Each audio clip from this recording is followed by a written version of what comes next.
عالمی मंजरनामे से चीन दुनिया का सबसे बड़ा रेशम पैदा करने वाला मुल्क है। मुल्क में रेशम की सालाना पैदावार 1.5 लाख मीट्रिक टन है।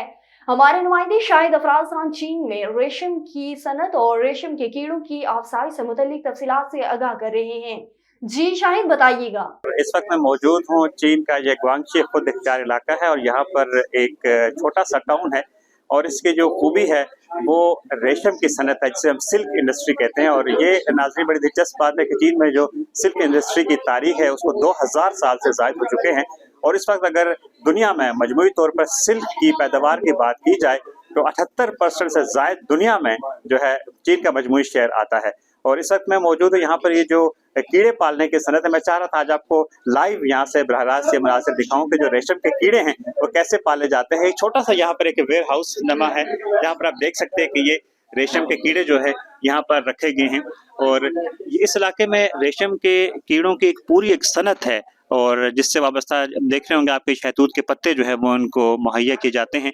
और यहाँ पर बहुत बड़ी एक इंडस्ट्री है जिससे लाखों, जहाँ पर चीन भर में जहाँ पर लाखों लोगों को रोजगार वाबस्ता है, तो वहाँ पर इसी टाउन में जो है हज़ारों लोग हैं जो इस रेशम के कीड़ों की सनत से वाबस्ता है। और ये बात यह है कि ये जो सनत है इसको गुजरते वक्त के साथ जदीद तकाज़ुब से हम आहंग किया गया है।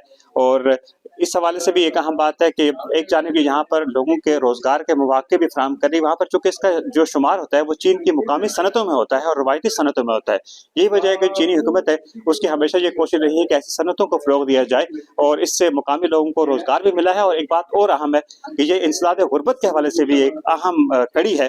इस सनत ने लोगों को गुर्बत से निकालने में अहम किरदार अदा किया है और यही जो चीन की रेशम की सनत है आज दुनिया भर में जानी जाती है। इसके पीछे जितने भी हुनरमंद अफराद हैं उनको तरबियत फराहम की गई है। और ये इलाका जो है यहाँ से चूँकि ये दुश्वार गुजार पहाड़ी इलाका था, बाहर से लोगों को यहाँ पर आबाद किया गया, मुंतकिल किया गया, उनके रिहाइश की सहूलियात दी गई, उन्हें रोजगार फराहम किया गया और फिर इस सनत को आगे बढ़ाने के लिए उन्हें लाजमी तरबियत भी फराहम की गई और आज ये उनके आमदन का एक बहुत बड़ा जरिया बन चुकी है। शाहिद अफराज खान, ग्वांगशी। अमेरिका के सदर जो बाइडेन ने कहा है कि मुझे तवक्को है कि ईरान जल्द ही इसराइल पर हमला करेगा और अगर कोई हमला हुआ तो अमेरिका इसराइल के साथ खड़ा होगा और भरपूर दिफा करेगा। व्हाइट हाउस में तकरीब के दौरान शुरका के सवाल पर जवाब देते हुए अमेरिकी सदर जो बाइडेन ने कहा है कि हसास मालूमात पर बात नहीं करना चाहता, लेकिन मुझे उम्मीद है कि ईरान जल्द से जल्द इसराइल पर हमला करेगा। ईरान के लिए मेरा पैगाम है वो ऐसा ना करे।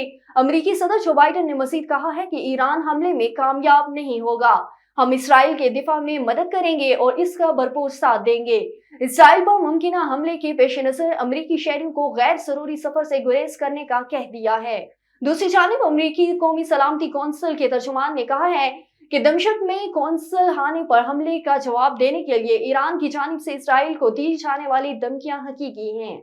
केन्या की जानिब से भारत में सफारती मिशन से मुतअद्दिद भारतीय मुलाजमीन को फारिग कर दिया गया। गैर मुल्की मीडिया रिपोर्ट के मुताबिक केन्या और भारत के दरमियान सफारती तनाव में मजीद इजाफा हो गया। केन्या ने भारत में डिप्लोमेटिक मिशन से दर्जनों भारतीय अमले को फारिग करते हुए मौक़िफ़ अपनाया है कि अमले की कमी के सबब डिप्लोमेटिक मिशंस को मुनज़िम करना मुश्किल है। केन्या और भारत के दरमियान कशीदगी का आगाज गुज़श्ता बरस केन्या में सिख रहनुमा हरदीप सिंह निज्जर के कत्ल के बाद हुआ था।